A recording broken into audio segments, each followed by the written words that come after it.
reflecting on the theme of our meeting today, I wondered whether democracy can really be considered a shared value.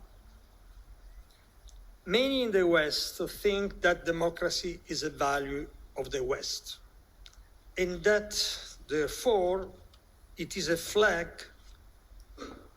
that we can wave as opposed to another part of the world. Some would like to see this distinction, democracy versus autocracy, become the new Berlin Wall of the new Cold War, of a new bipolarity and opposition that will make all international cooperation difficult. We, Westerners, are proud of the democracy we have won in our countries, particularly in Europe. This was the fruit of a long historical process that began with the French Revolution. And whose main protagonist was the workers' movement aimed at winning effective popular sovereignty against the narrow oligarchies that had long dominated our societies.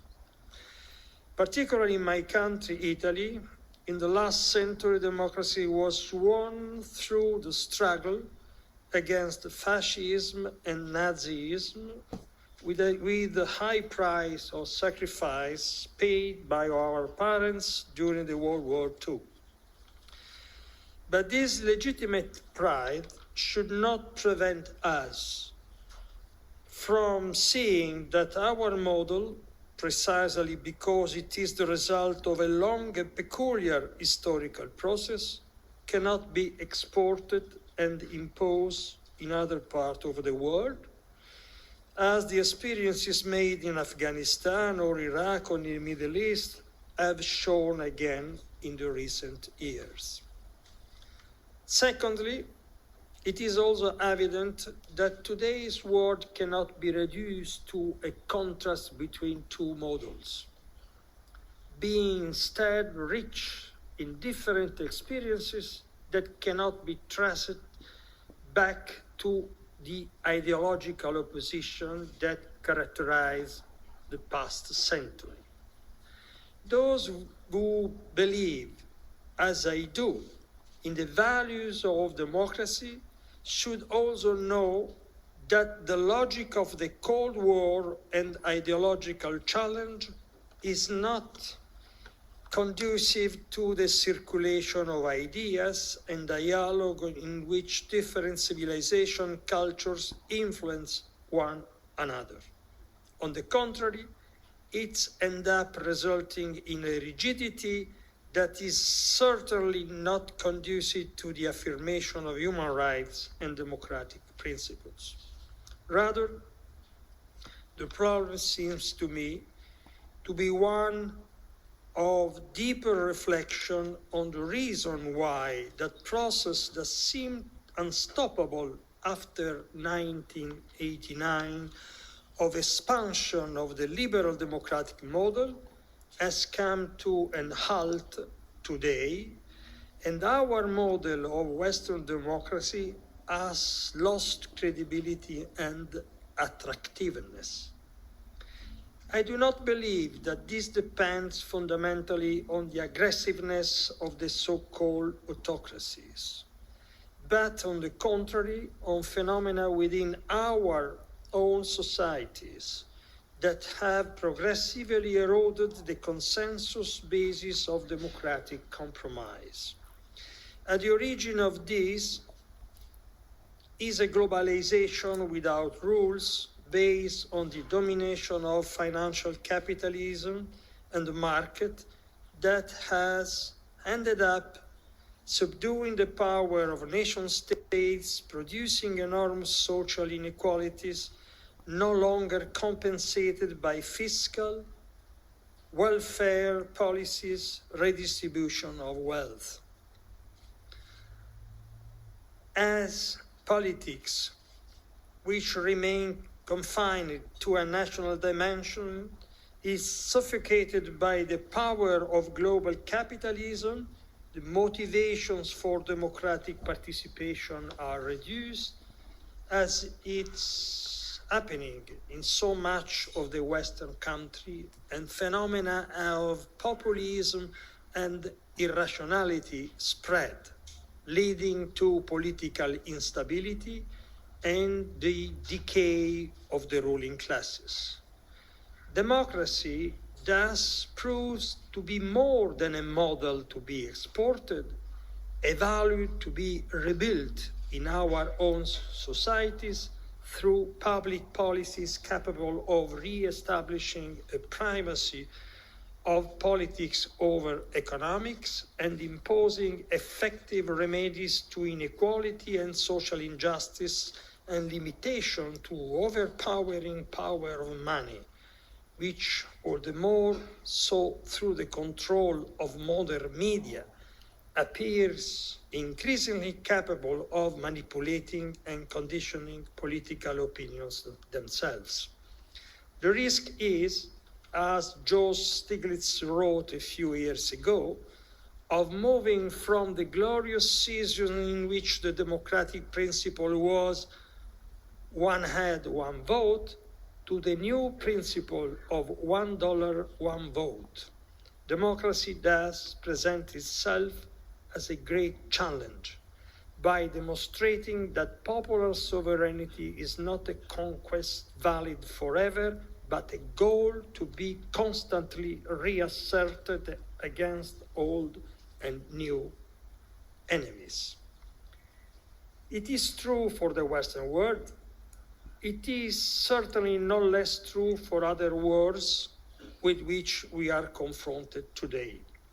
The avenues for the realization of citizen sovereignty may certainly be different, but the onus is on those who pursue an alternative model to the West to show in practice the compatibility between the absence of political pluralism and the effective exercise of freedom of criticism, dissent, and control over political power. The absence of open and critical public confrontation, the impossibility of ruling class turnover are factors that can lead to crystallization and decay of any political regime. Historical experience shows that the vitality and the ability of human society to progress also depend on the degree of individual and collective freedom that is granted to citizens. The tradition of modern thought, there has been a confrontation between the Marxist and liberal views. Marxism has emphasized liberation from need, while liberalism has focused rather on individual rights. Now it seems clear to me that without the liberation of the great mass of citizens from material needs, the actual enjoyment of individual rights of freedom is granted only to a small minority. But it is also true that the right to work, to food, to health, to housing cannot replace freedom of thought, of expression, of religious faith. Instead, it is true that the higher the degree of social emancipation, the more needs for individual freedom are generated. On the great issue of human freedom and how it can be granted, it will be time for an open dialogue between cultures and civilization, and not ideological and propagandistic opposition. Not least because we face great common challenges. Just think on the relationship between technological innovation in the world of artificial intelligence and big data and the human condition. Innovation brings about enormous possibility for increasing the quality of life, but also the risk of new forms of control and domination. We have to correct the drift toward a return to a world of opposing ideological and military blocs. It is important to deepen dialogue, to search for shared value, and at the same time to give greater strength to the common institution, international institutions necessary to govern a multipolar world. This is the real international dimension of democracy. No comeback to bipolarity, no accept a unipolar world, but to govern together a multipolar reality. Thank you. Before I begin with my speech, which is going to be presented in English, if I may. Ladies and gentlemen, over the years, democracy has been cherished worldwide. Everybody has been saying that. The practice of this shared value varies in form and essence from nation to nation under the influence of their respective cultures, norms, and history that help shape the mode of governance.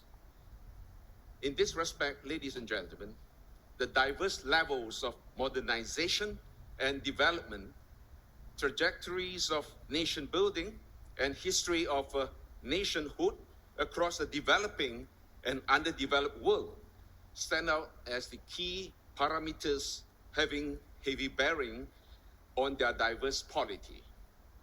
This has consistently been the blind spot which the developed West have arrogantly turned a blind eye to. From the perspective, perhaps, all these former colonies of theirs are nothing more than their easy targets for coercive imposition of Western democracy through regime change, economic resource plundering, and cultural subjugation. The Chinese narrative, on the other hand, in support of the diversity of democratic practice, see the nexus between the attainment of people's aspirations and the level of social development that is capable of supporting it. This is particularly pertinent in the case of Global South, where the relatively young nations, formerly colonized by the Western powers, have to prioritize the basic subsistence needs of the people vis-a-vis the ballot box that is signifying the practice of Western electoral democracy. Ladies and gentlemen, the Western democracy has been holding sway on the world stage for the past 7 decades after World War II. The present model of electoral democracy is widely touted as the West's creation and has ever since been made the one-size-fits-all benchmark for democratic rule worldwide. Unfortunately, this turns out to be a fallacy. The coercive transplant of electoral democracy, either through military intervention or brutal regime change, as was initiated by Washington in the developing world, has only added more failed states and ensuing humanitarian disasters to the lists. People's well-being and aspirations are nowhere to be seen. The so-called people-elected governments installed in the vassalized states merely play pawns to the foreign power puppeteers. While the US has been taking pride of its brand of electoral democracy, ladies and gentlemen, alongside making it a common value to rally its like-minded allies globally against China, the ubiquitous, pathetic scenes of illicit drug abuse, vicious squalor posed by the street vagabonds, and the prevalent looting of shops in the name of so-called $0 shopping in some American cities have, however, presented to the world the dysfunctionality of its democratic governance. Ladies and gentlemen, be that as it may, the bipartisan legislators on the Capitol Hill seem to remain unperturbed by this. Instead, they continue to go hell-bent to legislate laws targeting others deemed challenging to the US primacy. Enhancing the long-arm jurisdiction apparently takes precedence over the livelihood of its people, notably the lower social strata. The famous quotable quotes on democracy of the late US President Abraham Lincoln that reads, "Of the people, by the people, and for the people," has pervasively been dubbed the cornerstone of democracy, modern democracy. But never would he have anticipated that democracy could ever be weaponized against geopolitical challenges or potential adversaries in the global power play. The contemporary crusaders of Western democracy have long claimed monopoly to the interpretation of democracy. Non-West values and cultural norms alien to them, particularly those inherited from ancient civilizations, are arbitrarily labeled anathema to democracy. In this context, ladies and gentlemen, with my little knowledge of Chinese culture, Chinese civilization, perhaps if I may cite one example here, the value of benevolence in state governance, or in Chinese we call it 仁政, as was propounded by Mencius Mengzi, born before Christ. He is a great Chinese thinker of the mid-warring states period in ancient China. After Confucius, perhaps speaks volumes of the relevance of people-centric governance in ancient China, even before the word democracy was being promoted. This is clearly manifested in his words of wisdom that reads as follows. I tried to do my own literal translation based on my knowledge of classical Chinese. The subject predominates the state and the monarch in the hierarchical significance of the benevolent governance. In Chinese, it reads as follows. 民为贵, 社稷次之, 君为轻. Ladies and gentlemen, this millennium-old wisdom now finds its resonance in the whole process, people's democracy in China. Its philosophy may remain incomprehensible to the West, which is more familiar with electioneering, populism, and gerrymandering. Nonetheless, it's the relevance of the people's participation and the end results of the governance that matter most in the practice of democracy.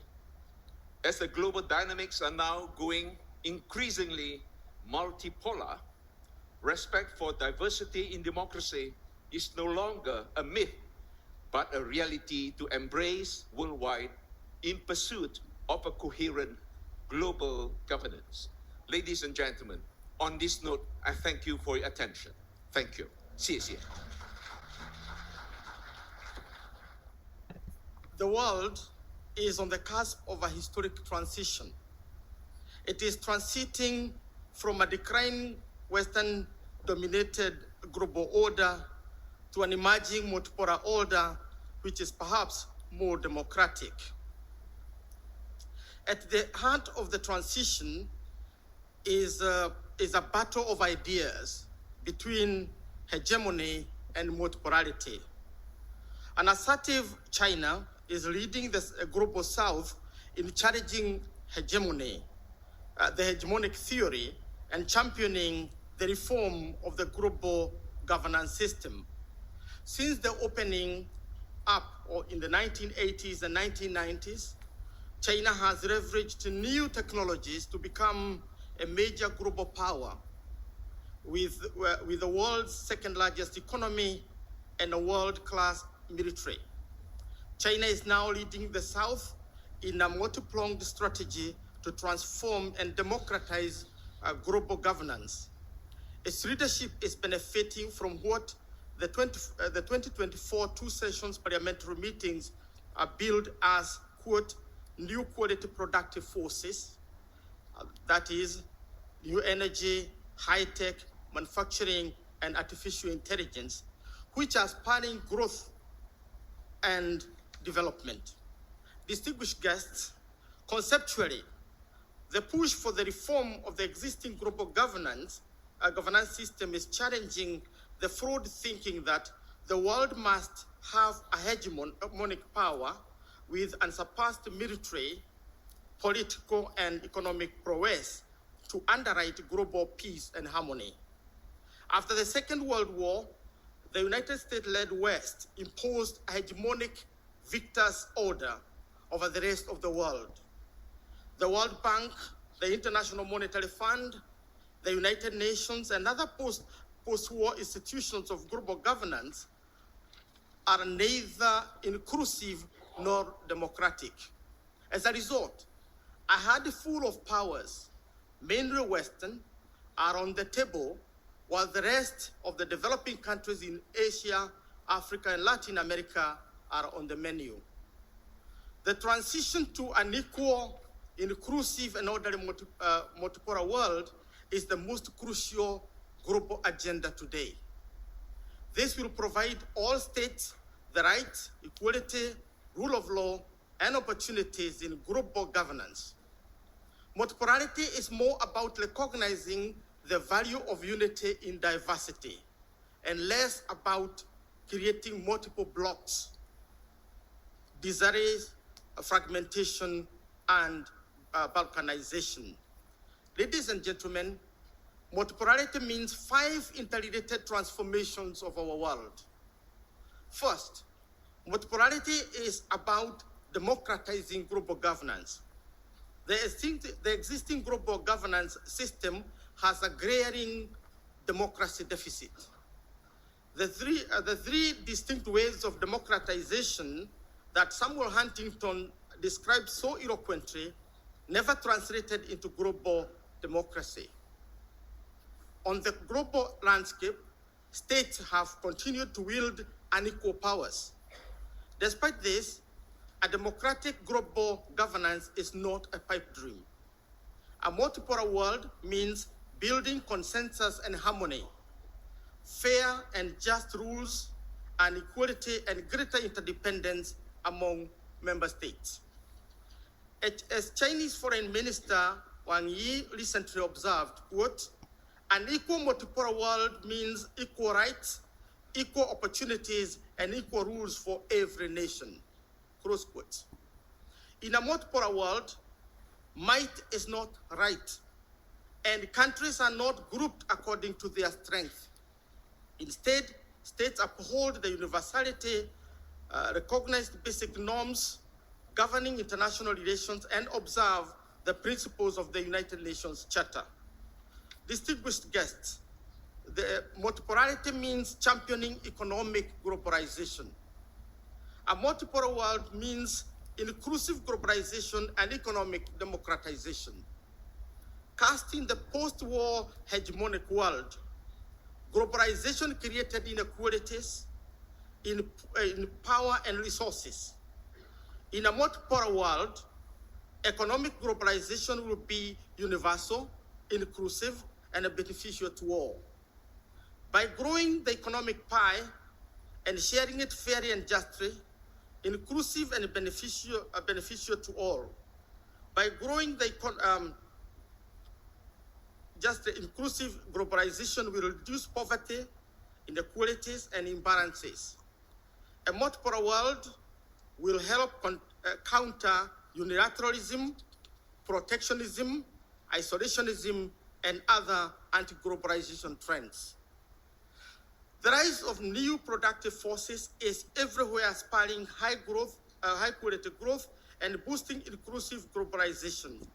It is also repositioning the South as the leading force for good in global economy and governance. China has emerged as the leading nation in science and technological innovations in the world. China, a champion of multipolar order, is the world's leading producer and user of solar photovoltaic panels, among other clean and green energy products. As such, it is a world's factory contributing to more than 30% of the global economy and more than global growth than all the G7 countries combined. China is providing global public goods to cushion the global economy from shocks and stress and to support developing countries. It is also supporting countries of the global South to chart their independent paths to modernization, suitable to their specific national and regional contexts. Ladies and gentlemen, multipolarity is also about reforming existing multilateral institutions to make them more inclusive and democratic. Existing global institutions such as the World Bank and IMF should never be used again to impose a one-shoe-fits-all model of development onto the whole world. Instead, multilateralism should help sustain rule-based global order. Multipolarity means the inclusion of the South in global policymaking. The existing global governance system controls and affects the South. The all subject and the all affected principles require that the South is fairly and justly on the table of the global governance, not on the menu. 2024 is a make or break year. As China's two-session primary session rightly observed, it is, a quote, a year of harvest for the global South and a shining South moment in global governance. 4, multipolarity means strengthening emerging institutions of the global South. The South should not stop at reforming existing global institutions. Expanding and strengthening the multilateral organizations in the South is equally important in the regional and global governance. The BRICS, that is Brazil, Russia, India, China, South Africa, and other countries that have been included, has become a bold and round voice for the South and a new force for global justice, peace, harmony, and inclusive economic globalization. In this context, multilateral initiatives by the global South should be seen as strengthening rather than competing with the existing international institutions. In the post-COVID era, China has proposed 3 initiatives in support of global economic stability, peace, and harmony. The first is the Global Development Initiative to help the global community and the United Nations to achieve the 2030 Sustainable Development Goals. Similarly, the Global Security Initiative has advanced the cost of global stability and addressed common security challenges. Finally, China's Global Civilizational Initiative is enhancing unity and diversity among human civilizations. Ladies and gentlemen, multipolarity means deepening the institutions of China-Africa cooperation in development. Africa is a strong voice for the reform of global institutions to create an equal and orderly multipolar world.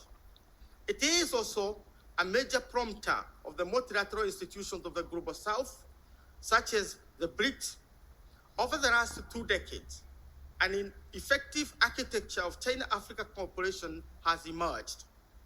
This year, African countries and organizations will join China in the triennial summit of the Forum for China-Africa Cooperation, FOCAC, in Beijing. Notably, FOCAC is rooted in a long tradition of Sino-Africa partnership defined by cooperation, equality, mutual respect, and solidarity. Between 2000 and 2018, China channeled an estimated $200 billion to support African development and the continent's inclusion into the global market. That's way, way higher than the Marshall Plan. Africa is also participating in the Belt and Road Initiative launched in 2013. Today, 52 out of 55 African Union member states have signed a memorandum of understanding with China to participate in BRI. As a result, once dismissed by investors as a hopeless continent, Africa is today a hopeful continent on the rise and charting its own independent path to modernization. In conclusion, ladies and gentlemen, China-Africa cooperation in the new quality productive forces is crucial to Africa's successful integration into the global economy and governance. The rise of new productive forces not only signal a major shift in Chinese economic thought, but also a people-centered and green development to secure our prosperity and our planet. As Africa and China embark on the road to Beijing for the FOCAC summit, the paradigm of new productive forces is set to accelerate high-quality implementation of African Agenda 2063. It will also propel Africa's effort to realize its continental free trade area, the single largest market bloc in the world today. Strategic Sino-Africa partnership on the new productive forces will help break the poverty trap in Africa and enhance its inclusion in global governance. The future of Sino-Africa cooperation in the multipolar world looks bright, very bright. Thank you, Excellencies, friends, ladies and gentlemen. Today, I'd like to talk about democracy of China and the mass line of the CPC. I didn't actually discuss with Professor Shaogang, but I think we are like-minded scholars. We'd like to talk about democracy and China's mass line. From the very beginning of the 20th century, we have three principles to govern China. First, party leadership. Second, people in charge. And third, rule of law. In the past 20 years, we've followed these three principles, which guarantees our sovereignty. The second principle, people in charge, is actually the Chinese way of saying democracy. Is it really different with the Western way of democracy? I don't think so. It refers to the power of the people to participate in the governance of the country and the rights and freedoms guaranteed to each citizen. We know that in Western countries, political parties and the competition of them is the main way of democracy. Well, in China, people's participation in democracy is a major way. Since the end of the dynastic era in 1911, the concept of democracy or civil rights has had a solid legitimacy in China. President Xi Jinping clearly stated, democracy is a common value of mankind and an important concept that the Chinese Communist Party and the Chinese people have consistently upheld. Like the democratic path of many other countries, the road to democracy in China has been a bumpy and treacherous one. Therefore, following the previous statement of General Secretary Xi Jinping, he also raised an important question. How can the values and concepts of democracy be transformed into effective methods and mechanisms? He proposed a path of reflection that focuses on history and reality, theory and practice. He also put forward a new concept, a whole process, people's democracy. Well, there's a lot of discussion nowadays around it, whether it's bottom up or top down, or whether it's a mutual way democracy. Well, we hope that this is a two-way process that is both democratic and also centered. However, how can we actually transform this concept into a operable mechanism? It is not easy for us to visualize a China without the leadership of CPC. Theoretically and practically, leadership of CPC is a guarantee of the social order of China and a hope of prosperity of China's nation. As a matter of fact, in history, all the major dynasties in China have relied on the leadership of an organizationally and conceptually unified ruling group.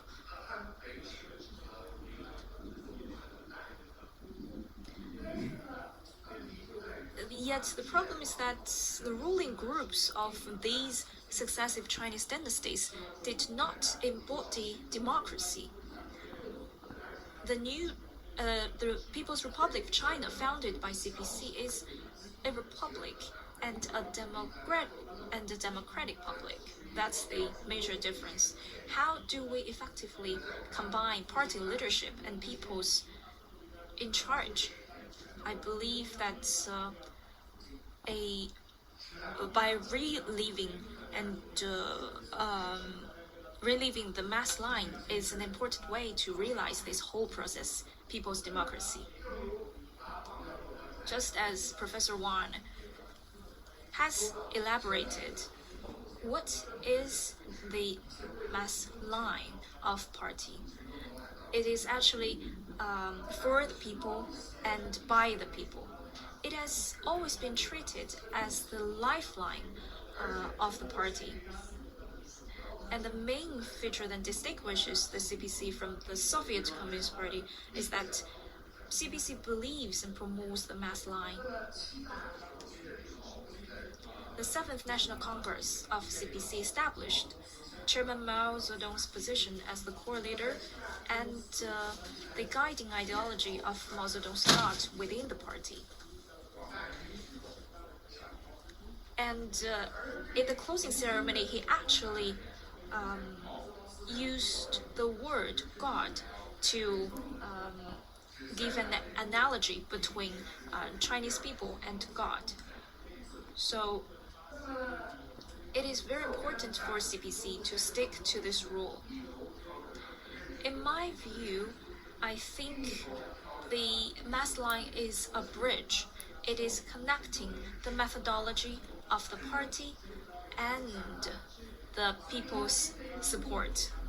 It is only because of the mass line of the CPC, the party has always treated the demand and wishes of Chinese people as its goal. That's why the Soviet Communist Party came to a crumble while Chinese Communist Party is thriving. That is because we always cherish the wishes and demands of the people. So the party is always derived from people's wishes. So I've always been thinking about this issue. How do we revive this mass line? How do we realize whole process democracy? Well, I have a humble opinion here presented. For example, for those small problems and issues of the people, we always prioritize them. And for those who live actually in the provincial level, in the county level, we always treat them as the most important people. And that might be the best way to do it. So if we have the same goal from the government, central government, and from the lower level government, we can break new grounds. Previous speakers have politicians. They have a deeper understanding. I'm just a scholar. I researched and studied democracy for a couple of decades. So I briefly talk about my understanding. My thinking is that the Western world's understanding of democracy is too narrow and doesn't keep up with the times and does not absorb the great theoretic innovations of other countries. So I just want to mention one thing that is a characteristic of Chinese democracy, that is the lying of the masses. So why is it an enrichment of the idea of democracy? We can do a comparison. There's a keyword in Western democracy, and it's participation.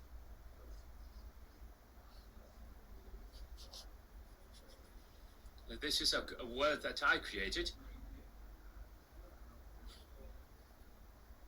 So by juxtaposing these two concepts, we can see the differences. By participation, it emphasizes the fact that decision makers make the decision. The public have the right to influence me. This is participation. Ballot is one of the forms of such participation. So the ideal way of democracy is extensive participation. However, the reality is very different. These are studies from Western world. In fact, the participation in Western countries are obviously unequal. Those with resources, they participate extensively. However, those without resources, they participate rarely. So unequal participation leads to unequal representation, and unequal representation leads to unequal influence.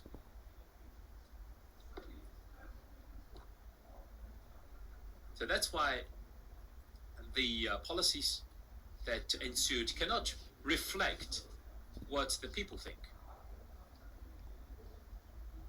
So what about the participation of the masses or of the public?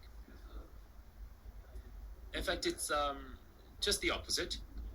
It requires that the candidates must go into the people and mingle with the people.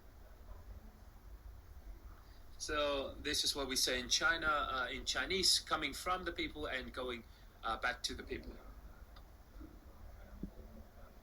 Okay, the two sessions, we know that the MPC just concluded. In fact, we only focus on the National People's Congress, but in fact there are different levels of People's Congresses in China, totaling 2.6 million deputies. And we can see that if we do an analysis of the structure of these 2.6 million people, we can see that the structure is very much in line with the structure of population in China. In 1923, when China discusses future political system, it has been proposed that China's National Assembly should be different, and that it shouldn't last long and convene only a couple of times a year, and they must represent the entire populace. And it is the same today. Our MPC, our People's Congress delegates come from the people. Not only these delegates, but our leaders come from the people as well. For example, President Xi Jinping. So, since he became a central leader in 2008, he has spent 40 years working at different levels. So he spent several years at every level, at the county level, municipal level, metropolitan level, or the provincial level, and it is the same with other Chinese leaders of the Politburo Standing Committee. So this is largely the same criteria for becoming a leader in China. Just you have to come from the people and you have to go back to the people. There are different forms, of course, like seminars, holding seminars. We say in Chinese research and studies. But the Chinese has a deeper connotation because it requires the leaders to go to the front line, and these people, these leaders, these officials, when they visit the front line, when they visit the villages or the local communities, they are also required to, for example, share the same table and live and to work with the people. In China, we value these research very much. We know the poverty alleviation campaign. During this campaign, President Xi visited 24 poverty-stricken villages himself. In 2023, President Xi paid a visit to 12 provinces and cities, and so as we speak, President Xi is in Hunan now doing his research and studies. And there is a clear requirement for ministerial officials.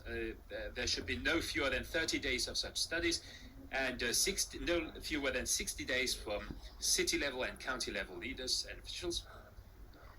From 2012 to 2020, there's more than 3 million first secretaries and officials staying at villages. So this is what we value, coming from the people and going back to the people.